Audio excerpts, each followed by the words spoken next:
T news देख रहे हैं आप। मैं हूं आपके साथ गुंजन। चले बढ़ते हैं आज की खास खबर की ओर।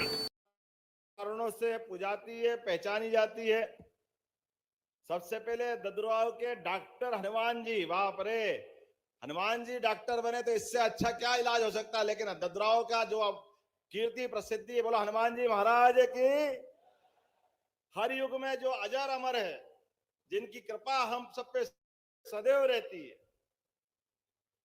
और जिनके भर सबके मन में श्रद्धा आस्था विश्वास रहता।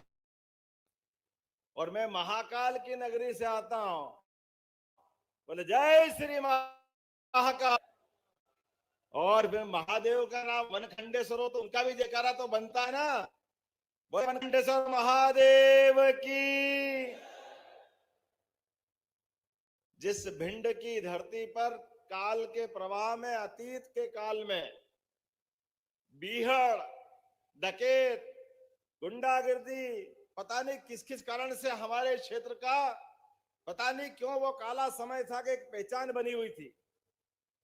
और ऐसे शासन काल में जिनने शासन किया, यहाँ की आम जनता बहुत सुशील, शांति प्रिय, अपने स्वाभिमान के साथ जिंदा रहने वाली और विकास को पसंद करने वाली। लेकिन काल के प्रभाव में जो सरकारें आई, उनमें दम नहीं था, इसलिए समस्या खड़ी करके आम आदमी का जीना मल कर दिया। जीने में रात हो नहीं उसके पहले घर पे आ जाए आदमी तो लगता था कि जान बची। विवाह शादी कोई मौका आए तो मालूम पड़े रास्ते में क्या हो जाए, कोई ठिकाना नहीं था। लेकिन मुझे इस बात की प्रसन्नता है, ये भारतीय जनता पार्टी के लोगों की सरकार होती है, ये सारी समस्याओं का निदान कर देते हैं। इस बात की बधाई आप सबको देना चाहता हूं। और हम अपने केवल शांति प्रिय व्यवस्थाओं के लिए नहीं, लंबा समय निकला प्रधानमंत्री नरेंद्र मोदी जी के लिए जोरदार अभिनंदन करो हमारे मोदी जी के लिए, जिनके रहते हुए भारत का मान बढ़ा, सम्मान बढ़ा। लोक लुभावन, लोगों को ललचाने वाली योजनाओं के बजाय वो लोगों के दिलों पे राज करते। दिलों पे हमारे लिए इस बात का गर्व है, एक ऐसे नेता जो अपने लिए खुद का कुछ भी नहीं है, जिनका खुद का परिवार भी नहीं है, लेकिन 22 करोड़ लोगों को घर बना के पक्का देते हैं। ये ऐसे व्यक्तित्व की आवश्यकता है। वसुदेव कुटुंबकम का केवल नारा सुना था हमने, लेकिन समूची पृथ्वी, समूची वसुधा वो एक कुटुंब की तरह है। और ऐसे सांस्कृतिक भाव को जागरण करते हुए कोविड के कठिन काल में जिनने आपने आचरण से, व्यवहार से, पहले ताली फिर थाली, हमने जब ताली थाली बजाई तो होता है, लोग समझ नहीं पाए। वो नरेंद्र मोदी जी थे, लोगों को लॉकडाउन करके अपने अपने घरों में रखा और समय के साथ अंदर के सारे तंत्र खड़े करते करते जिन्होंने सारी व्यवस्थाओं को, अपने हॉस्पिटल की व्यवस्थाओं को, दवाई व्यवस्थाओं को, नए टीका इजाद करने के लिए और कम समय में न केवल अपने 142 करोड़ देशवासियों की जान बचाई, बल्कि 100 से ज्यादा देशों के लिए भी दवाई उपलब्ध कराई। ऐसे यशस्वी प्रधानमंत्री को धन्यवाद देने की जरूरत है। तो जब 5 साल का हिसाब हमको रखना है, धीरे धीरे हम लोकसभा चुनाव की तरफ पहुंच रहे हैं। जब लोकसभा चुनाव की तरफ पहुंच रहे हैं तो हमको वो सारी बातें करना पड़ेगी।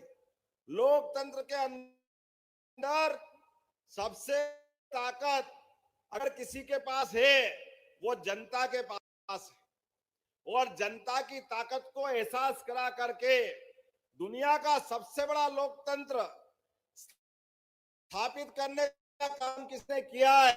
नरेंद्र मोदी की सरकार है। अब बात का आप अंदाज लगा लो, कहां अर्थव्यवस्था 11वें नंबर पे थी, देश की हालत खराब थी।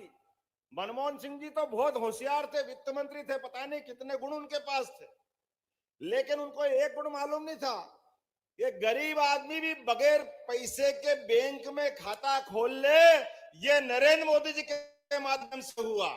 सभी बेईमानों की, सभी 420 की और सरकारी पैसे पे डाके डालने वालों की सारी योजनाओं को धता बता करके जिनका हक उन तक पहुंचाने का अगर किसी ने अधिकार दिया है, नरेंद्र मोदी जी ने दिया। जोरदार अभिनंदन करो। नरेंद्र का सारा पैसा किसानों के अपने खाते में लगभग 800 करोड़ रुपया अपने यहां यहीं डल गया है। ये भाजपा की सरकार है। हमारे लिए एक नहीं, माननीय प्रधानमंत्री ने घोषणा की आजादी के बाद पहली बार कि किसान की हालत, ये तो किसानी का क्षेत्र है हमारा भिंड, तो यहां पर आम आदमी के जीवन में किसानों के लिए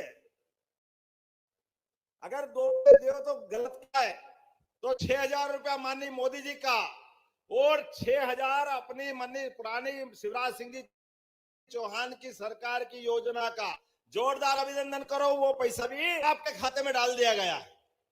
80 लाख किसानों के खाते में लगभग 1200 करोड़ के आसपास ये राशि डाल करके हमने किसानों के प्रति प्रतिबद्धता साबित की है। हमने सबने विश्वास किया है ये पूरा भारत, भरत भूमि अगर दुनिया में जानी जाती तो किसके लिए जानी जाती है? एकमात्र कारण हमारी वसुधा में हमारे किसान, जिनके 2 घर होते हैं, एक में रात को सोता है, दूसरा किसान के रूप में दिन भर अपने खेत में मेहनत करता है। लाखों लाख लोगों के लिए जीवन में बदलाव के लिए वह अपनी पूरी जवानी, पूरा खून पसीना बनाता है। मैं जोरदार अभिनंदन करो अपने किसान बंधुओं के लिए जिनके कारण से ये मौका हमको मिलता है। आज के इस अवसर पर बहुत सारी बातें कह सकता था लेकिन टाइम कम है, इसलिए कुछ बातें कहकर अपनी बात समाप्त करूंगा। कॉलेज होना चाहिए। हमने अपने विश्वविद्यालय के अंदर वो कॉलेज के जमाने गए जब कृषि कॉलेज अलग से खोला जाए, सामान्य विश्वविद्यालय में भी अब एग्रीकल्चर की पढ़ाई हमारी सरकार कराएगी। जोरदार अभिनंदन करो। आने वाले समय में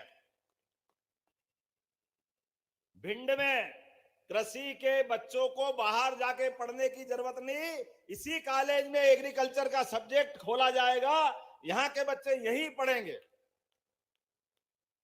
आपने कहा कि गोरी सरोवर संपूर्ण, गोरी सरोवर का कोई आपने सौंदर्यीकरण का निर्णय बताया, मेरे को प्रस्ताव दिया है। भिंड के अंदर गोरी सरोवर का संपूर्ण कायाकल्प करते हुए उसका विकास करा जाएगा। हमारी सरकार उसका विकास करेगी। आपने कहा कि नया गांव में महाविद्यालय खोलना है?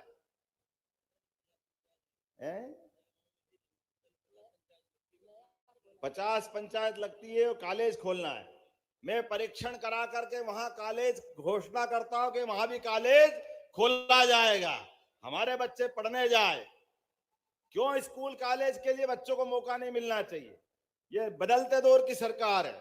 निश्चित रूप से इसके साथ साथ मुझे बताया कि इटावा से भिंड का रास्ता, हमारी सांसद जी ने कहा है कि ग्वालियर से भिंड इटावा 6 लेन स्वीकृत हो चुका है, लेकिन बार बार काम चालू नहीं होता है। आपने बोला इधर मंजूर करते हैं, क्यों चालू नहीं होता? 10 बार होगा, एक बार नहीं। ये रोड अपना 6 लेन बनेगा। जोरदार अभिनंदन करो संध्या जी के लिए। या हमारी बहन जी कोई बात मांगे तो हम इनकी मांग मंजूर नहीं करें, ये कैसे हो सकता है? विकास के मामले में कोई अड़ंगा नहीं। ये भाजपा की सरकार है। भैया साहब पैदल पैदल घूम रहे हैं। उनकी पार्टी ने पहले तो भगवान राम का विरोध करा, भगवान राम के जन्म स्थान का विरोध करा, और आप क्या कहते हैं? राम आपके ही नहीं, राम हमारे भी है। हाँ भैया, हमारे और तुम्हारे राम में ये अंतर, हम तो जय श्री राम करके कार सेवा का आंदोलन करने गए और तुम और तुम्हारे साथ वालों ने गोलियां चलाई, कांग्रेस ने पीठ थपथपाई उनको। ये पाप आपके माथे है, इसको कोई नहीं बचा सकता। और बड़ी मुश्किल से सुप्रीम कोर्ट का फैसला हुआ और फैसले के बाद माननीय प्रधानमंत्री जी भूमि पूजन के गए, तब भी आप नहीं आए। जब लोकार्पण हो रहा है अरे कोई बात बताओ, किसी को कोई निमंत्रण देता है कि आप हमारे इस कार्यक्रम में सम्मिलित होइए, आपकी इच्छा हो या मत हो, कोई उसको ठुकराता है क्या? कोई मुंह पे मना करता है क्या?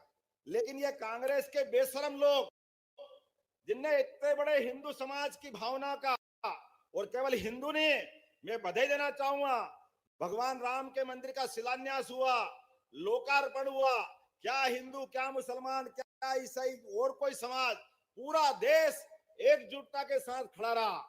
हम सब वो गौरवशाली पल को भूल नहीं सकते हैं, 22 जनवरी का वो दिन। लेकिन इन अभागों ने भगवान राम के प्राण प्रतिष्ठा का न्योता भी ठुकराया है। अब मैं जानता हूं भिंड के लोग समझदार है, जो हमारे देवी देवता का अपमान करे, जो हमारे अपने धर्म का अपमान करे, जो साधु संत का अपमान करे, क्या आप मान सकते हो उनका सम्मान होगा? कोई इधर से बोलो, कोई उनका सम्मान करेगा क्या? इधर से आवाज आना चाहिए, भगवान जय जय श्री राम। उधर से आवाज आनी चाहिए, जय जय श्री राम। अगर मेरी बात से सहमत हो तो सब अपने स्थान पे खड़े हो जाओ और बांधो मुट्ठी ये दुष्ट पापियों, अभागों को साथ, जो हमारे देवी देवता का अपमान करे। हम इनको मौका नहीं, अंदर हमको कहीं डंडा, बंदूक, गोली लेके जाने की जरूरत नहीं है। आपके हाथ में यश है, इधर आपने बटन दबाया, उधर अपना हिसाब अपने आप चुकता हुआ। बोलो तैयार हो? तैयार हो तो बोलो मेरे साथ, भारत माता की, भारत माता की, भारत माता की। बहुत बहुत धन्यवाद। भारत माता की जय।